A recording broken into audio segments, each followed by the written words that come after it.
emergency medicine in Sweden. It is almost 25 years ago since the first project in emergency medicine started at the Södersjukhuset in Stockholm. And that was before there was any recognized specialty. I was one of the, not the very first, but in the first years there, and we started working in emergency medicine, though it was not a formal specialty. So, but the development has been both quick and slow. This society was founded in 2002, and it was recognized as a super specialty in 2007, but it was 8 years until we were recognized as an independent specialty. And it has, during these years, the specialty has been both growing in numbers of physicians, but also spreading geographically. Now we are more than 600 specialists in emergency medicine in Sweden. Unfortunately, we don't have the numbers that are from now, but we were like 550 1.5 years ago, so probably we were more than 600. So we don't know how many resident physicians we have in emergency medicine because there's no statistics of that. But we can also see that the specialty has been predominantly spreading and growing in the more urban areas in Sweden, but also in very remote areas. So there are white fields on the map still, where there are no emergency physicians at all. So this is a quite complex picture of Sweden. But we have had other success, like every medical student in Sweden is taught emergency medicine by emergency physicians under their education at the university. We have many researchers in emergency medicine in Sweden. We produce a lot of high-quality emergency medicine research. We are the SWESEM, the society, is a member of the Swedish College of Medicine, so we are regarded as one specialty, just like anyone else. And we are, of course, members of the international emergency medicine community. So why are we still fighting obstacles like 25 years into our history of emergency medicine in Sweden? And I think one of the major problems is that how healthcare is organized and regulated in Sweden, which is quite different from other countries. We have 21 independent regions for healthcare, and they can organize healthcare as they wish. They can decide to have emergency physicians or not. They are led by political assemblies, and they could have different opinions on that. And the regulations on healthcare, of course we have laws on how healthcare should be organized, but they are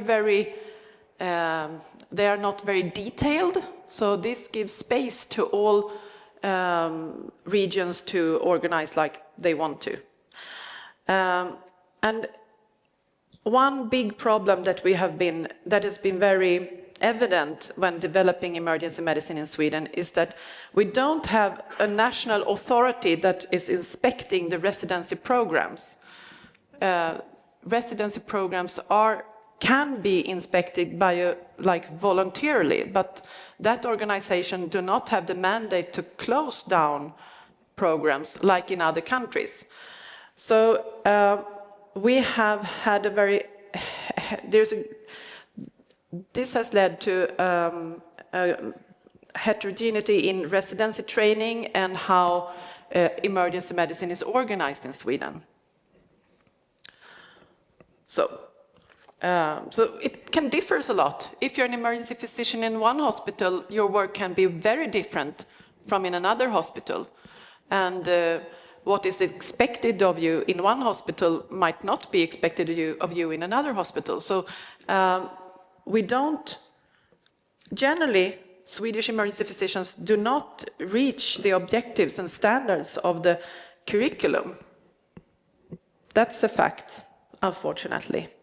So, what can we do? I think that SWESEM, of course, is a platform for working forward, and there are also networking, like program directors for residency training. They met yesterday and had very interesting discussions on how to improve the residency programs within the frames that are given to them. And also this exchange is important to make the quality more even. We have to get a higher quality, but also a more even quality.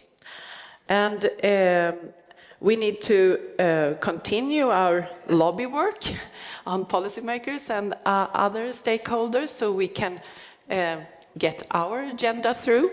And that is a lot of work. But I think there's, hopefully we're surfing on a new wave on implementing developed emergency medicine in Sweden, because I think there are so many, we're reaching a critical mass, I think, of emergency physicians that know what is expected from them from an international point of view, and how we can also reach that standard of care in Sweden. So I'm hopeful, but if we compare to like Finland, our journey has been very slow and like winding, so, but we have to fight on, and that's why we need to be very engaged. All of us have to be engaged, because we haven't reached our goals yet. We're not at the finish line, so we need every one of you to keep on the work to improve and develop emergency medicine in Sweden. So, thank you.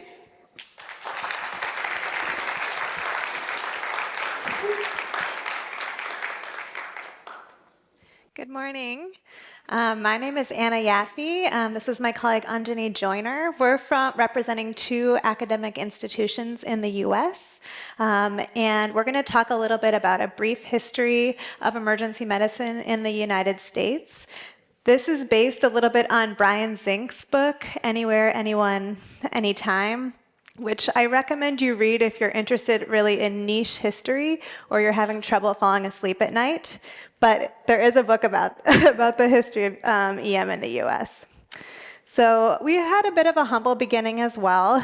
In our pre-Civil War era, our medical system was really just informal medical care that was provided by general practitioners who had no subspecialization. And there was no formal emergency care system. There was no EMS, really anything like that. In our Civil War era, a lot of battlefield medicine started to inform what would become our initial formal emergency care. And then in our post-Civil War era, we began to see what we called emergency rooms, which were basically just wards where patients would come undifferentiated and be cared for without appointments, but also without specialized personnel. As we moved into the World Wars era and post-World War II, mostly the advances in trauma care, like blood transfusions, infection control in the battlefield, was really what was then translated back into civilian care, and that became the precursors for emergency care in our larger cities. Trauma centers and the concept of emergency rooms were really what guided the initial development of emergency care in the US. So I'm sure some of you may have seen ER. We're trying to move away from that terminology in the US. We don't like the term emergency room because we feel that that sort of minimizes all that we do in emergency medicine. But these emergency rooms were staffed by general practitioners and surgeons, and they were usually their side hustles. So they weren't really, that was not their primary job. They would come at nights, off hours, and do a couple hours in the emergency room and take care of some patients. But the surgeons were primarily just taking care of trauma patients, and the staff that were in the emergency rooms were really unspecialized. So they were just kind of generalists and were not really taught to take care of the specialties that all the needs of emergency seeking patients. As we began to have urban growth and industrialization, then trauma became a big focus. So these trauma centers were designed specifically to target patients who were suffering from trauma from industrial accidents, from car accidents as cars became more popular. And the surgical teams were the primary responders, so not as much broader medical care. The challenges, as I'm sure all of you have seen and you can imagine, were that there was no formalized staffing plan. So these were just ad hoc by general practitioners, interns, residents, people with limited experience in all the aspects of the medical specialties that were necessary. And there was variable care due to this variable expertise. As advances in medical technology like CT scan and additional labs and things like that, and medical subspecialties became more complex, there was an obvious need for specific training.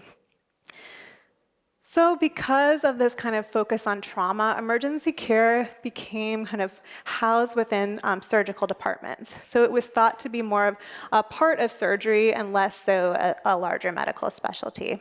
Obvious challenges with this surgical division model were that emergency care is not only trauma, there's lots of medical needs, and that emergency medicine and people that were working in these environments were really viewed as subordinate. So they didn't have the same academic opportunities or views, and they didn't have as much equity in terms of academic standing and institutional support. This all changed when the American College of Emergency Physicians, or ACEP, was formed in 1961. And so this was our organizing body, which advocated for EM to become its own specialty. So this was formed before we became a formal specialty. The goal was, number one, to improve our patient care, but number two, to really establish formal training programs, so our EM residency programs. The larger medical establishment was pretty resistant because they felt still that emergency care was really more of a component of other disciplines. But ACEP was really a good advocate, and they supported the creation of emergency medicine departments, not emergency rooms, where the specialty could develop its own identity. The main obstacles were still many people were relying on the generalist model, so hospitals didn't want to really staff emergency medicine trained staff, and so this created inconsistent care. The surgical departments were really resistant. This was one of our primary barriers. They did not want to give up their control. And they also were, maybe rightfully so, fearful that EM's success might dilute their own prestige and that it would divert people interested in surgery into emergency medicine so that EM would have residents and faculty, which I feel has happened. So that's, I think, a good thing. So the way that we really challenged that dogma was that kind of continuing to focus on the fact that emergency care really is a broad base of knowledge and requires more than a surgical framework. Our first formal department of emergency medicine and residency was established at University of Cincinnati, which is in Ohio in the center of our country in 1970. This may seem like a long time ago. They celebrated their 50 years in 2020, but it's still one of the newest specialties in the US. So we're still suffering from some of the same barriers and challenges that all of you are experiencing as well. Our board was created in 1979, and the AMA granted our official recognition as a specialty in 1979. So when that happened, that really validated the establishment of our independent departments and academic medical centers. I'm going to turn it over to my colleague. Good morning. So where are we today in the US with emergency medicine? So we are recognized as a specialty, fully recognized by the American Medical Association, as well as many other medical organizations. And we have nearly 50,000 board-certified emergency medicine physicians currently practicing in the United States. In addition to the building up of this specialty, we have numerous subspecialties that have been formed under emergency medicine. So these subspecialties listed here are formally recognized through ABEM, the American Board of Emergency Medicine. And this is, however, not the full scope of what we subspecialize in. There are several other areas of interest and other fellowships that exist throughout emergency medicine programs, such as global health, which is a very popular one, research, medical education, and wilderness medicine. Ultrasound is kind of an interesting subspecialty. It's a very common fellowship program, but it's not a specific subspecialty that's board recognized. It's has a special designation that's called a focused practice designation. And then there are a number of other subspecialties that are recognized through other member boards of ABMS, or the American Board of Medical Specialties. So one of the challenges that we've been facing are an increasing number of residency positions, which at the surface, that sounds like that's a good problem to have a lot of residency positions. But unfortunately, this kind of came to a head in 2022 when we did not fill all of our spots. So in 2022, almost 8% of all of the residency positions remained unfilled during match season. This was 219 positions. In 2023, this was almost a fifth of all spots, so 18.3%, around 550 positions were unfilled. This was due to a combination of different things. So one, the increasing number of residency positions, which are actually primarily due to for-profit hospitals. Residency labor is a lot cheaper than hiring an attending physician. So these for-profit hospitals saw this as a great way to expand their coverage and pay less for it. And so they are the primary contributors to the number of increased residency positions. So that was one thing. And then there was an article published in 2021 in the Annals of Emergency Medicine, which is our flagship journal for emergency medicine, which predicted a surplus of emergency physicians in 2030, partially due to the increasing number of residency positions, but also due to some practice creep with physician assistants and nurse practitioners taking a lot of the more rural positions and increasing their footprint within emergency medicine. Fortunately, in 2024, 95% of the positions were filled, but this still is a little bit concerning because there's a lot of fluctuation in how residency positions are being filled, and there remains some uncertainty as to the future of what residencies will look like. So to expand upon this, recently there were several proposed changes to the Accreditation Council for Graduate Medical Education, which is the body that oversees all residency programs in the US. About 80% of residency programs in the United States are 3-year programs, including my program and including Anna's program. They have proposed an increase in the length of training from 3 years to 4 years, which is, I know your training is much longer, but this is a pretty significant change because a lot of people choose emergency medicine because they love it, but also because the training is fairly short. Nobody wants to do like 8 or 10 years of training for a general surgery when they could do 3 years of emergency medicine. There are some more positive changes that they've proposed as well, such as increasing time in the emergency department, including specific time for low-resource emergency departments, also increased time in critical care, pediatrics, obstetrics, and EMS, and then also some additional requirements in other areas that overlap with emergency care, such as addiction medicine, toxicology, and administration.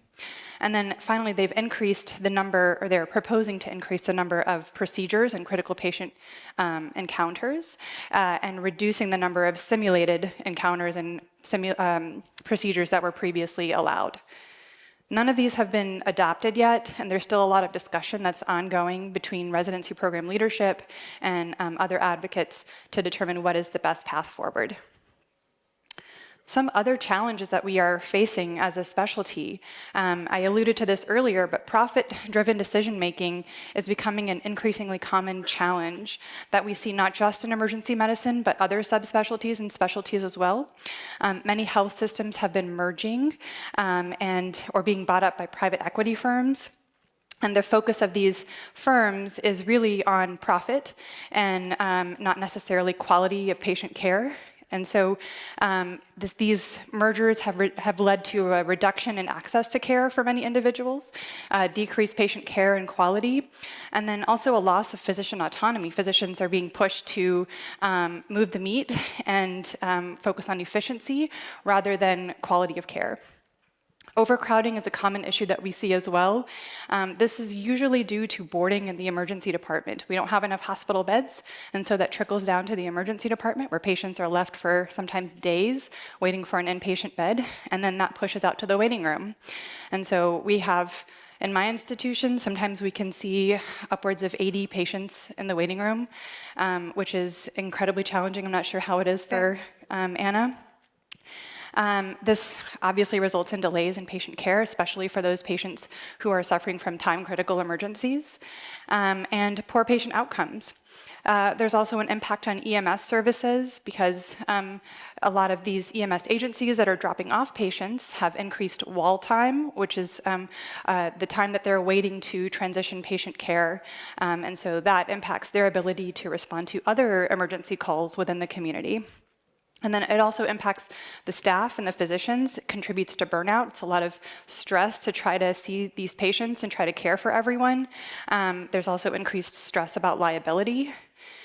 And then finally, workplace violence and safety is a huge problem in the United States currently. The number of verbal and physical aggression and assaults is increasing.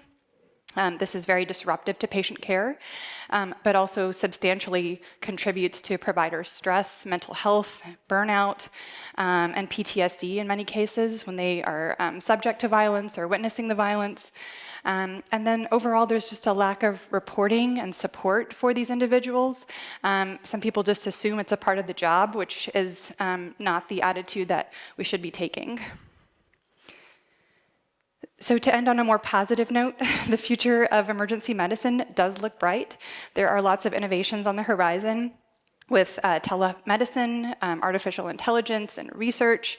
And I think as emergency physicians, we're very good at being resilient and we're very good at adapting to change, whether that change is political, societal, or technological. We are going to do the best that we can to serve our patients and to do our jobs. Thank you. Thank you. Here we go. It's always nice to come after Americans to speak as a Finn. So bear with me. And about the Kai, they are from Vöyri, that small village in western Finland. I almost know them because I have flown over it several times. I'm cheering for them and you. Okay, I have a bit different approach, but I think you'll get the message. And we'll start with some high-tech Finnish graphics. Once upon a time, about 15 years ago, it was like this. A bit of Finnish, that's me, and of course that's the patient, and there is 3 colleagues. And it went like this, a bit. We met a patient in an ambulance on the road. Elderly lady, suddenly unconscious after a meal. IGL works good. Respiratory rate 8 per minute, blood pressure 50/80. Sinus, Glasgow 3, normal glycemic, no signs of trauma. Then I'll wait. And the first one, you can imagine who this is. Oh, passed out and no trauma. Well, intracranial bleeding causes that and this and that. Doesn't sound like my patient. And no fever, and no neurological focal findings, no seizures. Doesn't sound like my patient.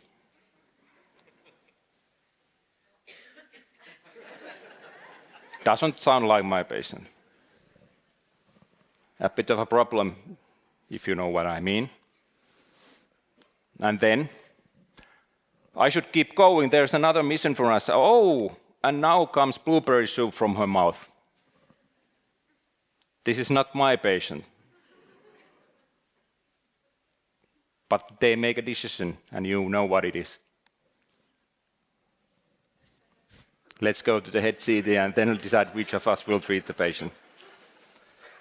Okay, it's a bit oversaturated, but still you get the point. 1st of October 2012 in Hämeenlinna, Finland, we were the first clinic who got rights to do some emergency medicine big time. And the nurse said to us, "What are you guys doing here then?" And we said, "We treat every patient who comes through the door." And the nurse was surprised. "Can you do that? You take care of all of her or his things?" Yes, that's the point. And that was a bit hard them to recognize that we truly can do that. Of course, we were at the beginning of our path, so what's happened? This is the Kanta-Häme Central Hospital. You get the picture of what we did here there. 170,000 people, middle-sized secondary care center, 30,000 patients in EMS, and in our ED, 45,000 visits per year. So not much by Atlanta standards. So, but okay, it's there. Don't worry about it. In southern Finland. So the birth of emergency medicine, it was decided that it's 6 years specialist training from 2013. We got a little start before that. And the goal was clear. It was to educate hardcore professionals to central and university hospitals who really can master every acute patient which comes through the doors. That's what we do. But who will educate us? Another problem. There were 2 US educated EPs in Finland at that time. Will they train us? No.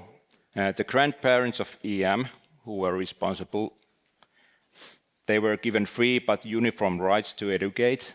The state was behind us.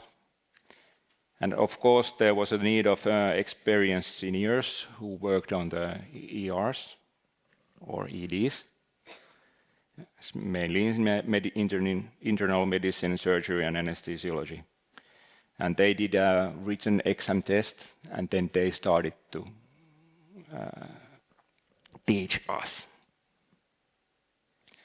Then that went rather well, but there were quite a few number of those people. So what we did, we taught each other. I did the simulation instruction. My colleague did the ultrasound, and we educated each other. And then, after the 2 or 3 or 4 years in a central hospital, we all went to the university hospital because, you know, the empire strikes back. And it was like this. How can some emergency medicine doctor guide us through the trauma patient? How on earth will he or she know if the patient needs size 10 or 15 gamma nail? We tried to say that wasn't the point. And in our hospital, you can imagine who is doc. What? EPs? They will take all our patients. Like, that's a bad thing. And after they realized what we are doing, in 3 years, they were like, "Oh, thank God you are here. This patient is about to crash. Can you help me?"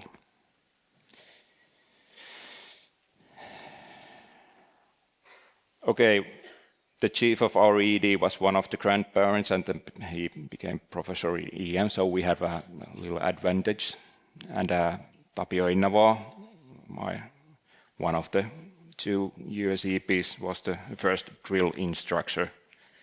And of course, we did shifts together with the junior docs as equal.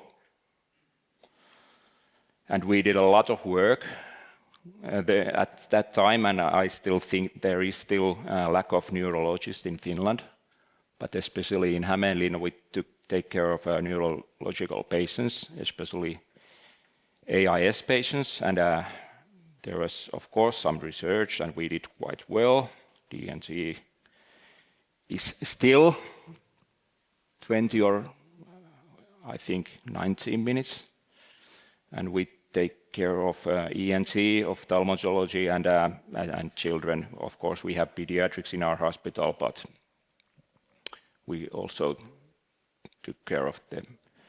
And one big bonus for us and in whole in Finland, that Thursdays are a day of emergency medicine.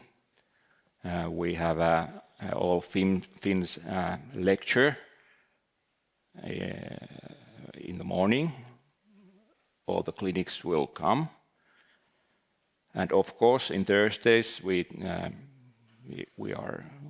there were patient cases, theory in all fields of acute medicine, procedures, lectures, ultrasound, simulations, and because of our beloved staff, there was a great collaboration. And also, what's different back then, that we were there with the nurses and staff, not like before, that the surgeon or internist medicine, they came for 2 months and then they leave. We are about to stay. Okay, that was in Central Hospital, that basic training. Then the University Hospital, and that was quite something. I'm the small e-doc here. That's me. You can read. I've saved your ears. Read yourself.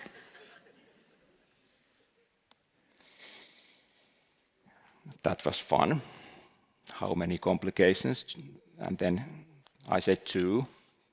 That was my mistake, because I didn't realize that some other doctor was given one of them some diazepam, and I gave some propofol. Saturation was 17. Okay, but that went well. But he said, "Oh, really? A few hundred? Okay. I think you should first observe for elective cardioversion patients. Let's say 5 of them." I said, "Oh, okay. I have made them about 200 or 300, but okay. Then you should write some guidelines to the ER, and after that you can give some propofol. But when you are about to give, call a medium A-doc." Okay. Then I did that, and I called, and I knew the doctor who was answering, and she said, "Why are you calling me?" Okay. Big boats turn slowly.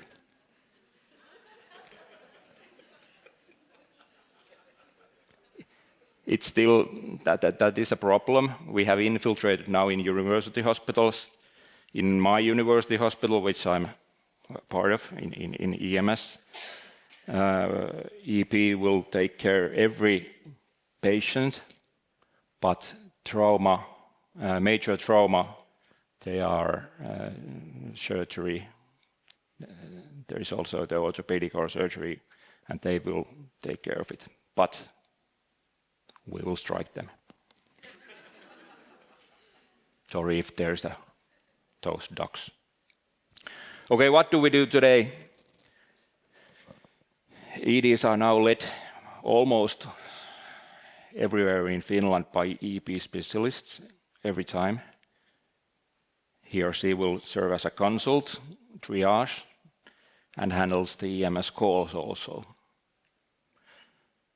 One of us we don't directly treat patients as a leader, but we do go in our hospital. We go to the trauma alerts as a trauma leader. and also to the critically ill patients with the residents. We try to educate all of them. And of course, we are taking care of the residents, nurses, and all the other stuff, and the patients flow, and we make sure that the ED is working properly. But residents, I think you know this. Every clinic in Finland uses European curriculum, and it's like this in Finland.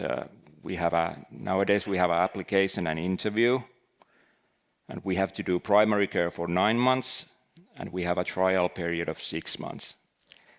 Then the practical training, at least 4 years and 3 months. Of course, adults, internal medicine 6 months, surgery and traumatology 6 months, pediatrics 3, anesthesiology, ICU 6 months, EMS 3, and of course supplementary or optional practical training to achieve the training objectives.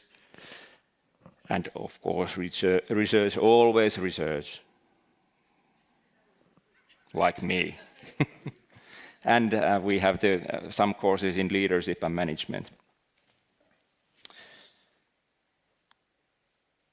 Okay, what else is included? ALS, like these courses. We go to the SWESEM, usually with an abstract. And of course, we get some lifelong friendships with like-minded people. That's the most important thing. So that's about it. That was some great American EP said in my first SWESEM back in 2016. I think I have all of 3 in some way. And also the right one. You can still choose, but you are here now. There's no turning back. Okay, thank you.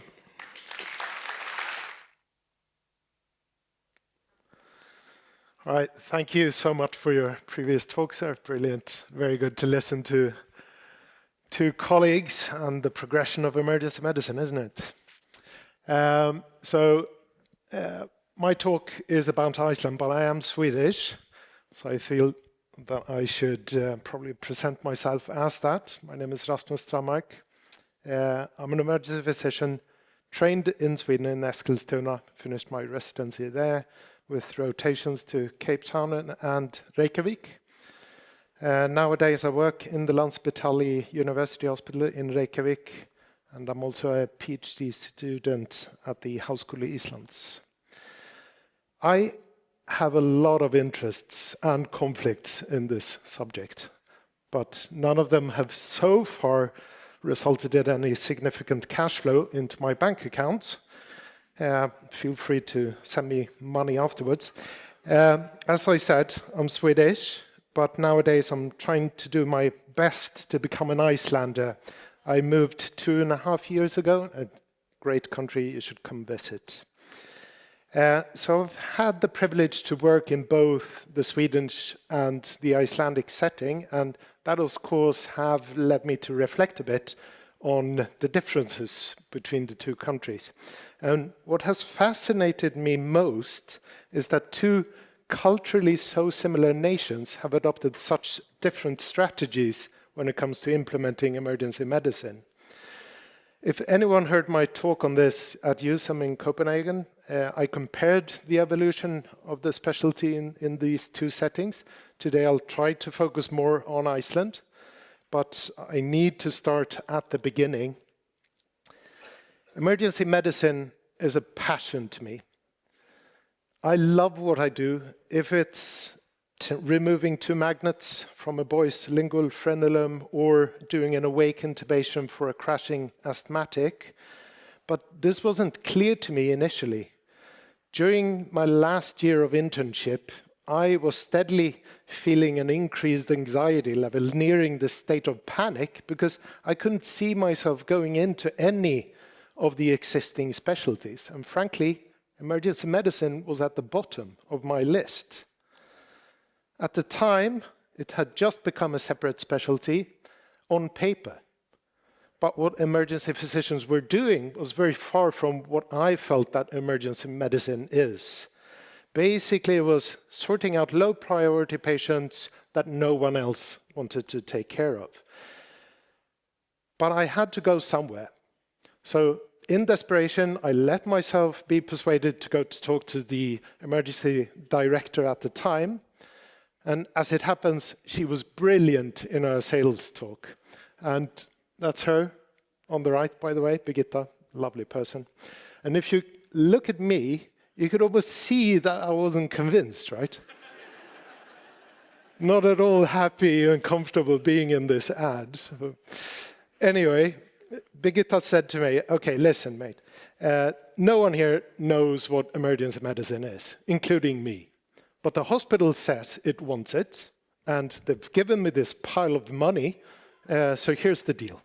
I'll employ you for 5 years, and you'll find out what it is that you need to learn, and a way to learn that, and then you'll just go do whatever that is. And I said to her, you know, I don't have anything better to do, and I do like a talent, so why not? And I'm very grateful and happy for that today. But despite the hospital investing generously into my education and my colleagues' education, with time it became clear to me that implementing emergency medicine, as it's understood internationally and defined internationally, wasn't part of the plan. The hospitals weren't really implementing emergency medicine as such. They were rather sort of trying to solve high staff turnover by employing junior doctors to work more steadily in the emergency departments. So there were no notion about the system having to change in any way. And there were no clear plan of what the future specialists would do in the daily work.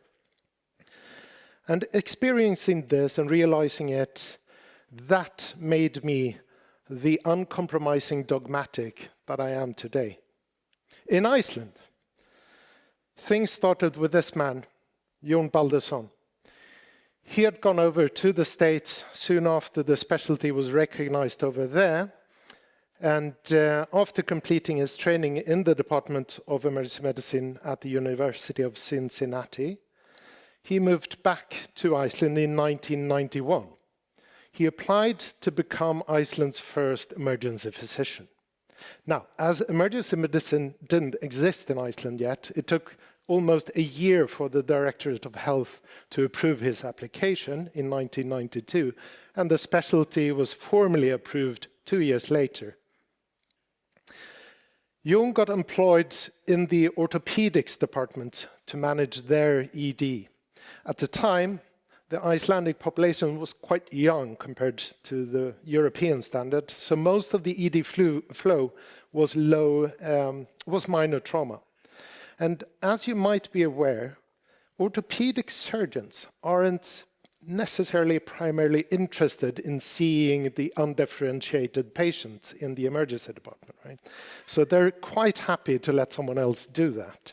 So when Jón made it clear to them that emergency physicians do not provide definitive care, they handle emergencies and hand over the patient to other specialties for further management, this was accepted. And I think that might be perhaps the most pivotal moment that made emergency medicine evolve differently in Iceland compared to Sweden. Another important factor is education. It's been a long-standing tradition in Iceland that you'll do your residency abroad. There's no residency programs in Iceland traditionally, and emergency medicine adhered to this tradition, not starting their own residency program for the longest time. Instead, they constructed a 2-year foundation program for doctors that wanted to prepare for residency abroad. And between 2008 and 2010, they partnered with the Faculty of Emergency Medicine at Harvard Medical School to get experienced emergency physicians to Iceland to help with training and developing the specialty. It was not until the department was fully staffed with competent consultants trained abroad that the decision to implement a residency program was made. Instead of constructing a program from scratch, Iceland reviewed available training programs from existing systems and came to the conclusion that the Royal Colleges program would be best suited. So they partnered with the Royal College and implemented the 3-year core training program in 2016. It was still mandatory to go abroad to complete your training at that time. And in 2019, Iceland was approved to provide the full 6-year program, still keeping a mandatory rotation abroad of a minimum of 6 months, mostly done in New Zealand nowadays. So much of the way things were done was shaped from the tradition of an existing system and then adapted into the Icelandic. Iceland's model never intended for emergency physicians to replace on-call services or overlap with hospital wards. Instead, emergency medicine was designed from the start as its own specialty, using the template of working systems from other countries. This strategy adheres to 2 rules. Rule number 1, it has to be established that the emergency physician is solely responsible for the patient as long as the patient is in the ED. No other specialty can interfere or take over patient care. Rule number 2, once the patient leaves the ED, the emergency physician's responsibility ends. All further care has to be decided on and executed by the receiving service. I personally would go as far to say as it's not really emergency medicine unless these 2 conditions are met. But if they are, almost everything else can vary. You could admit early, leaving most of the work up to the recipient. You could work up the patient all the way to diagnosis before handing over, all depending on the capacity of your ED and the receiving service. You can be liberal in asking for help by other services, or you could be expected to do everything on your own in the ED. It doesn't matter, it's still emergency medicine. But if these 2 rules are not met, it's something else. It might try to present itself like emergency medicine, but it's not. This might be controversial to some. But if you think on it, it shouldn't really be, because it's true for all other specialties. Right? The boundaries between the different departments are non-disputable. You wouldn't see internal medicine waltzing into the orthopedics ward and starting to care for patients. Even though that would probably save lives, they wouldn't do that, because it would be disrespectful. And the patient, the responsibility would be unclear. And they would also not ask one another to write admission notes or plan in-hospital care for them, because again, that would be disrespectful, and the patient responsibility would again become unclear. In Iceland, the second condition, that emergency physicians do not deliver definitive care, has been the norm from the start. And the first condition, that emergency physicians solely carry the responsibility for their patients in the ED, has been explicitly confirmed in writing by the hospital director. In Iceland today, emergency physicians take full responsibility for patients in the ED, practicing the entire spectrum of emergency medicine. This has not solved all challenges with a healthcare system. Things like boarding, profound, staffing shortages exist, unacceptably long waiting times, absolutely. The service we provide is not flawless, far from it. However, I believe that having emergency physicians engage on equal terms with other departments, having the autonomy to make crucial decisions, and shouldering the full responsibility, even when it's difficult, is beneficial to our patients. A lot of people keep telling me that this can't be done in Sweden. Of course it can. The North Americans, they've relied on this system for 50 years now. Yeah, but that's different. It's really not. But okay, how about the British, the Australians, the New Zealanders? No, they're all British. Okay, how about the Belgians, the Belgia who? I have no idea what the Belgians are. I'm sure they're nothing like us. Okay, so how about another Nordic country, as similar to Sweden as any country could ever be? It's practically the 22nd region of Sweden. Don't tell me it can't be done. Well, it's not safe. What do you mean? Yep, you will never be as good as the experts. You should leave it to the experts. Actually, the opposite is true. Implementing emergency medicine with core competent emergency physicians that can tackle any and every emergency that comes up is a safety measure.